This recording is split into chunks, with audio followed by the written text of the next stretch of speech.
이제 여러분들이 가보시게 될 곳은 유럽에서 가장 아름다운 도시로 손꼽히는 곳입니다. 곳곳에 역사와 이야기들이 어려 있으며 늘 위대한 작곡가들의 음악이 흐르고 있는 곳이죠.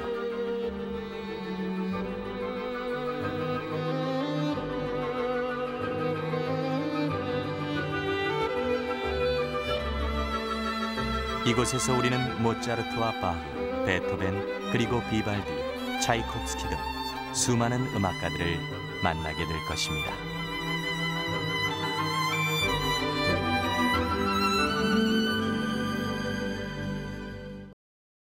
Hello, I'm Simon Callow. Welcome to another musical journey to some of the most beautiful cities in Europe as we explore the lives of the famous composers.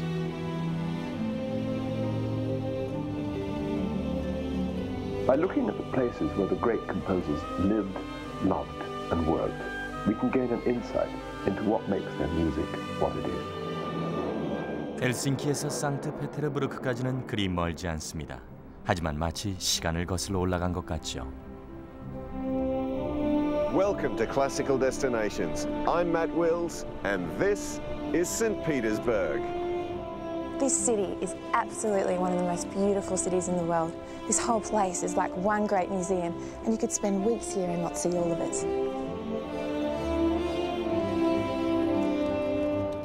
St. Petersburg is the cultural treasure trove of Russia.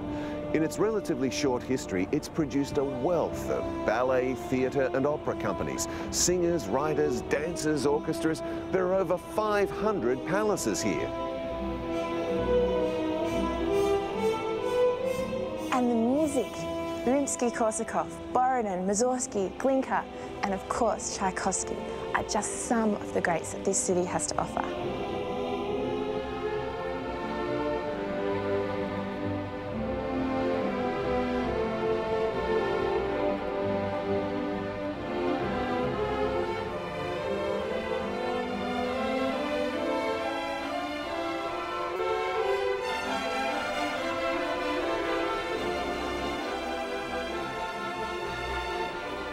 상트페테르부르크는 1700년대 초부터 1918년까지 러시아의 수도였습니다.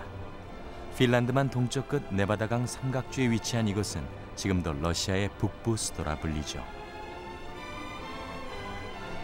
페트로 파블로프스크 요새는 상트페테르부르크에 처음으로 지어진 공식 건물입니다. 펴트르 대제는 유럽과 가까운 항구에 수도를 세우기를 원했죠. 그래서 1703년 네바강 근처 지역을 탈환한 뒤 스웨덴의 공격을 막고자 요새를 만들기 시작합니다. 하지만 요새가 완공되기도 전에 스웨덴이 패배해버리죠. 이 덕에 요새에는 정치 감옥이 만들어졌습니다. 이곳에는 도스토옙스키와 고리키, 트로츠키와 레닌의 형 알렉산드르가 수감됐었죠. 일부는 현재 일반인들에게도 공개됩니다. In the middle of the fortress stands the Peter and Paul Cathedral. It's still the tallest building in St. Petersburg at over 122 metres. The weather vane on top is a golden angel holding a cross, and it's become a symbol for the city.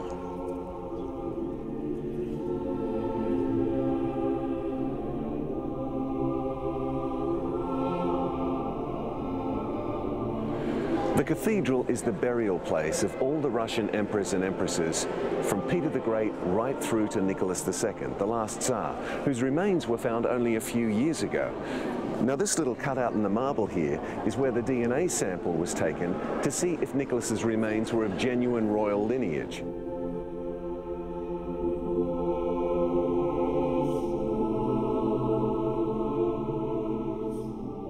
Indeed, the remains were of Nicholas, and he and his family and faithful servants were laid to rest here on the 17th of July 1998, the 80th anniversary of their murder.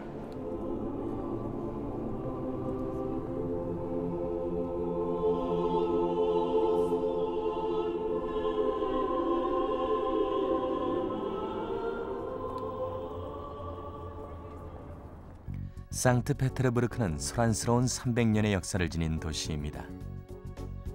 이 나무 오두막은 상트페테르부르크가 처음으로 건설되고 있던 당시 펴트르 대제를 위해 지은 것이죠. 그는 5년 동안 때때로 이곳에 살았습니다. 그리고 이곳을 떠날 땐 다른 건물을 지어 이 오두막을 보존하라고 했죠.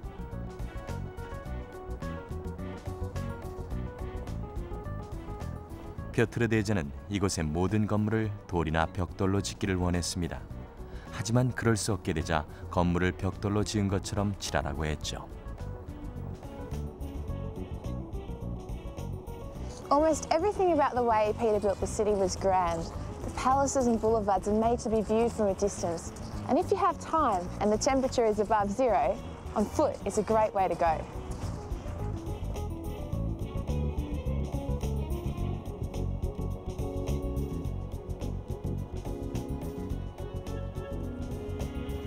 Long before Peter the Great came along, in the year 1240 in fact, a Russian by the name of Alexander of Novgorod was supposed to have defeated the Swedes on this very spot and earned for himself the title Nevsky, which means of the Neva. Now, the actual battle took place about 20 kilometers away, but Peter founded this monastery behind me in the year 1710 in honor of Alexander's victory. 펴트르 대제는 우수한 신부들을 길러내는 이 수도원을 자랑스러워했습니다. 이런 이유로 이것은 인류 학교에만 붙여지는 이름인 라브라로 불리게 됐죠.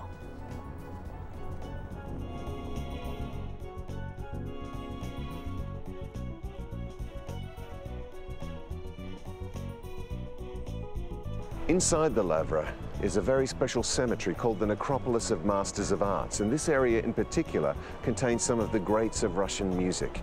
Rimsky-Korsakov, Mussorgsky, Borodin, and perhaps the greatest of all, Tchaikovsky.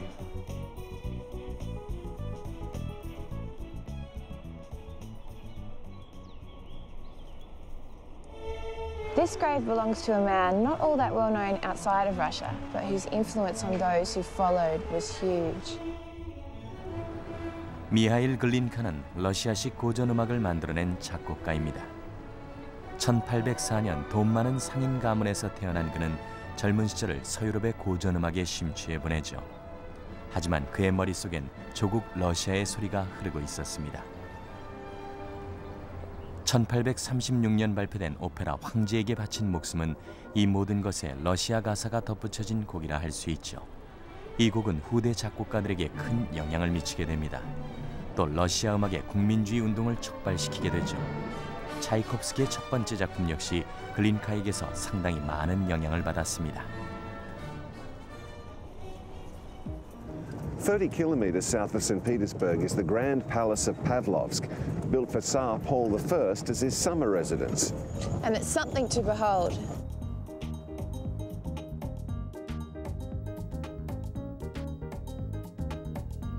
이곳 2층은 19세기 러시아 집의 내부를 전시해 놓은 것 같습니다.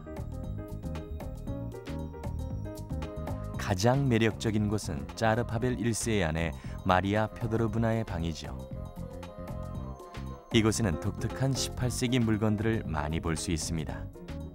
황제의 삶을 엿볼 수 있는 좋은 곳이죠. 2차 대전 당시 독일인들에 의해 여러 곳이 훼손됐었지만 지금은 잘 복원돼 있습니다.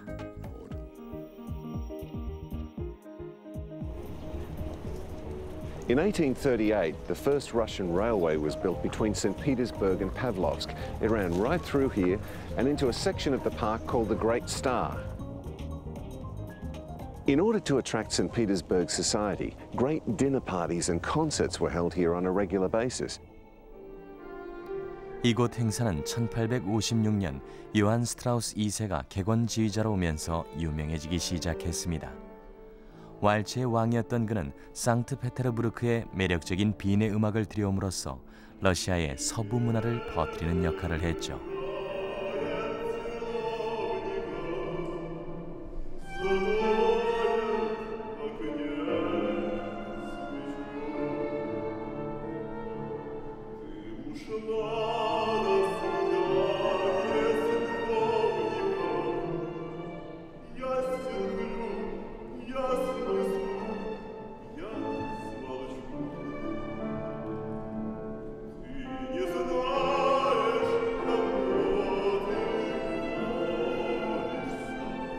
Он играет, он шутит с тобой.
Strauss was every bit as popular here as he was in Vienna. He became the idol not only of Russian aristocrats, but also their wives. More than once he found himself in difficulty trying to escape jealous husbands or young girls he'd fancied. 결국 스트라우스는 자신의 지휘봉을 글린카에게 넘겨줍니다. 이후에도 음악회는 100년을 넘게 지속됐죠.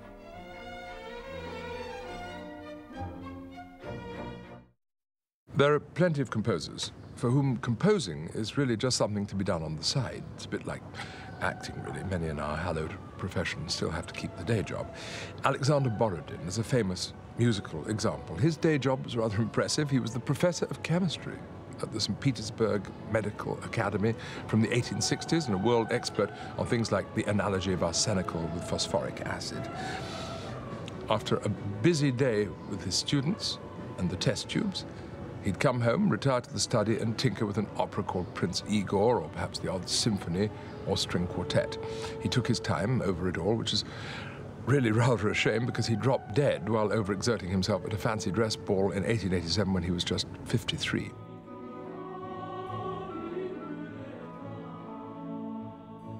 His musical oeuvre, therefore, is rather small, but crammed with so many wonderful tunes that some decades later, a couple of enterprising Broadway writers decided to weave them into the musical called Kismet.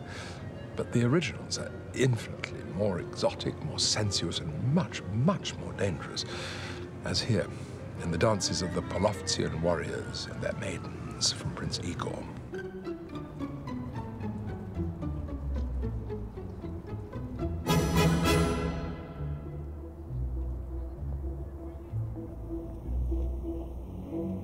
Art Square is a perfect example of the extensive planning which went into the making of St. Petersburg. It was designed by Italian-born Carlo Rossi, who spent most of his working life in Russia. 그래서인지 건물 비율과 정면 양식에는 남부의 고전적 우아함이 엿보입니다. 이 중 가장 뛰어난 것은 미하일로프스키 궁전이죠. 이것은 현재 러시아 박물관으로 쓰이고 있습니다. 미하일로프 광장에는 또한 1833년 세워진 말리, 즉 작은 극장이 있습니다. 이것은 현대 러시아 발레나 오페라의 초연이 이루어지는 장소로 좀 더 규모가 큰 경우에는 마린스키 극장으로 옮겨가죠. 말리 극장은 무소르크스키 극장으로도 불립니다. Now, Mussorgsky was a pretty interesting man too. He had a real job like so many of these early Russian composers. Well, at least to begin with. 1839년 태어난 무소르크스키는 군인이 되고자 했습니다. 하지만 1857년 발라키레프를 만나면서 군에서 나와 힘찬 소스라는 작곡가 모임에 들어가죠. 1868년 그는 오페라 보리스 고드노프를 작곡하기 시작해 1874년 초연에서 굉장한 성공을 거둡니다. 힘차고 선동적인 이 곡은 러시아 오페라 중 최고로 꼽히죠. Mussorgsky's drinking was a problem.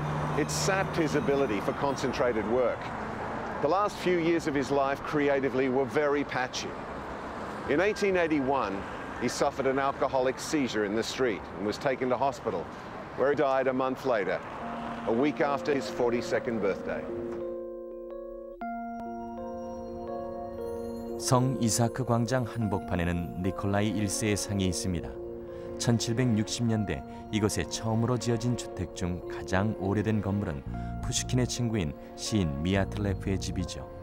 1840년대에는 재정부 건물과 아름다운 마린스키 궁전이 지어지기 시작했습니다. 이 궁전은 니콜라이 1세가 딸을 위해 지은 것이죠. 현재 이 건물은 입법부 건물로 쓰이고 있습니다.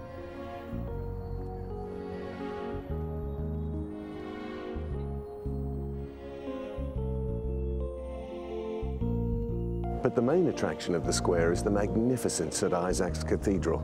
Commenced in 1818, it took 40 years to complete and is one of the greatest architectural constructions of its time, over 100 meters high and wide.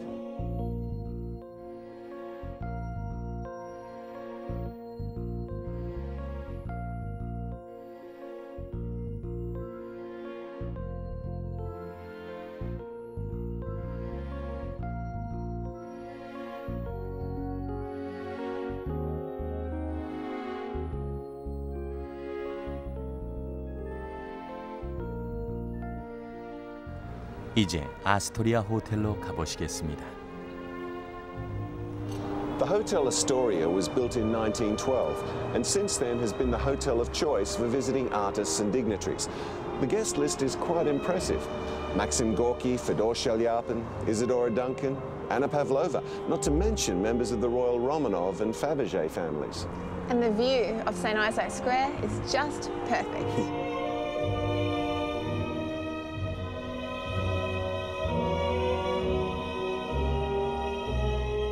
This is the Astoria's Tchaikovsky Suite, where prime ministers, presidents and other heads of state stay when they're visiting St. Petersburg. This suite is really beautiful. Just take a look around.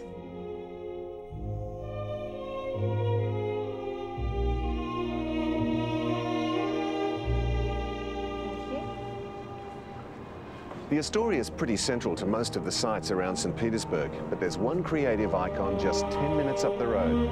And I think I know exactly what you're talking about. Come on.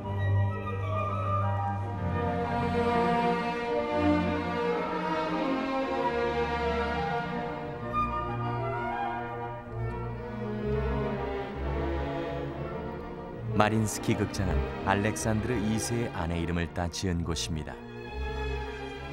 1860년 오페라 공연장으로 지어졌죠. 하지만 주로 발레 때문에 유명해졌습니다. 이것은 마린스키 발레단으로도 불렸던 유명한 키로프 발레단의 본부이기도 하죠.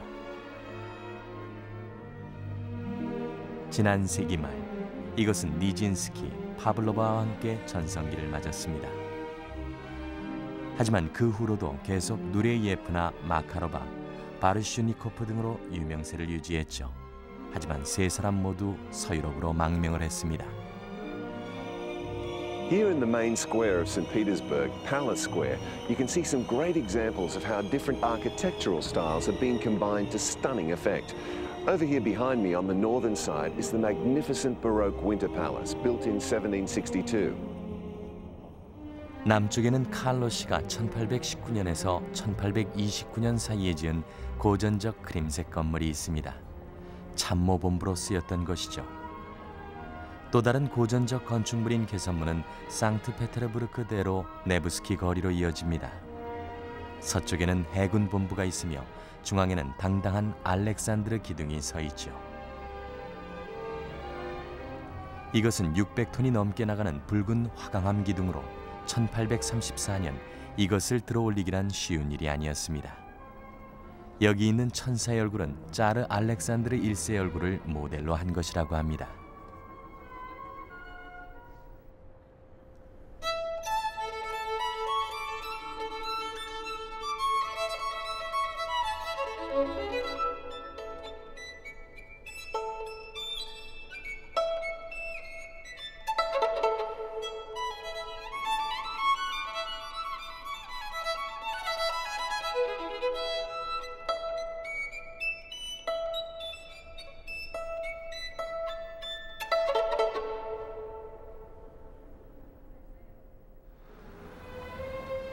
(1862년) 러시아 최초의 음악학교가 상트페테르부르크의 문을 열었습니다.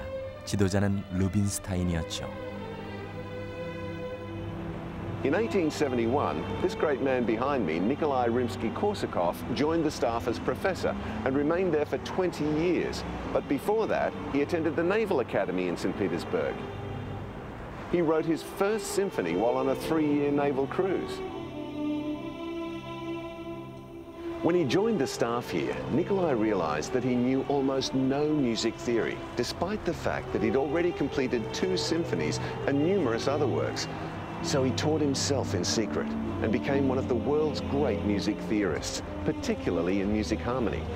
Several of Rimsky-Korsakov's students achieved musical greatness, including Sergei Prokofiev and Igor Stravinsky, and his influence has been quite profound. 1861년 그는 작곡가 발라키레프를 만납니다. 그를 통해 보로딘 등이 있던 젊은 작곡가들의 모임 5인조 힘찬 소수에 들어가게 되죠.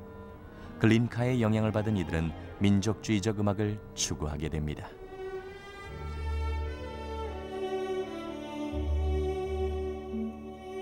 This was the final residence of Nikolai Rimsky-Korsakov, and he lived here for 15 years. It's now a museum with a fabulous assortment of memorabilia that gives you a bit of an insight into the life of the man.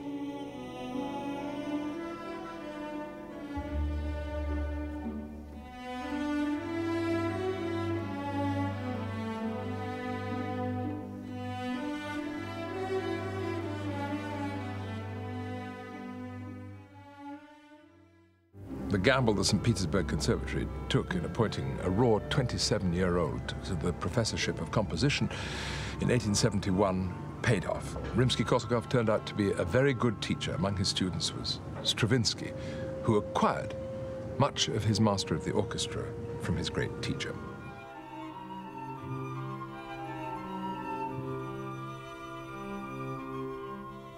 You hear this best in Rimsky's symphonic suite Scheherazade, based on stories from the Arabian Nights as told by Madame Scheherazade herself. Her new husband, the Sultan Harun al-Rashid, has executed all his former wives on their wedding night. To avoid their fate, she tells him cliff-hanging tales throughout the night. In the score, Rimsky shows both Harun al-Rashid's implacable character and Scheherazade's seductive skills. He is charmed. She lives. Rimsky's sea voyages as a sailor took him to the Mediterranean, Rio, New York, and most exotic of all, Gravesend in Britain. I don't think he made it to Arabia, so Scheherazade must be a fantasy sound world of the ancient Middle East. It's a most glamorous sound, too. Something entirely new in the music of the late 19th century, one that obviously bent a few years in Hollywood, 50 years later. All those studio pictures about Aladdin and flying carpets, they sound suspiciously like Rimsky-Korsakov. His carpets, though, are of a much finer weave. Oh, yes, he also wrote that piece about a bumblebee.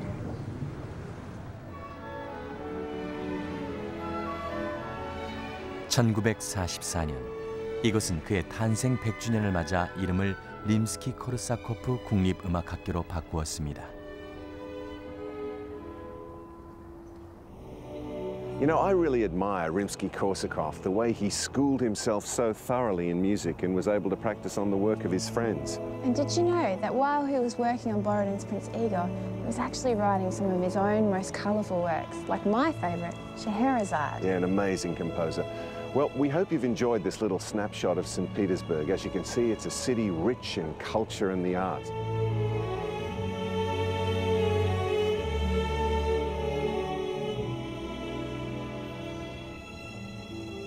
We'll be going back to St. Petersburg, the Venice of the North, later in the series. But for our next program, we go to Venice itself, home of the great Baroque composer, Antonio Vivaldi, author of that very famous cycle of violin concertos, I Quattro Stagioni, the 4 Seasons.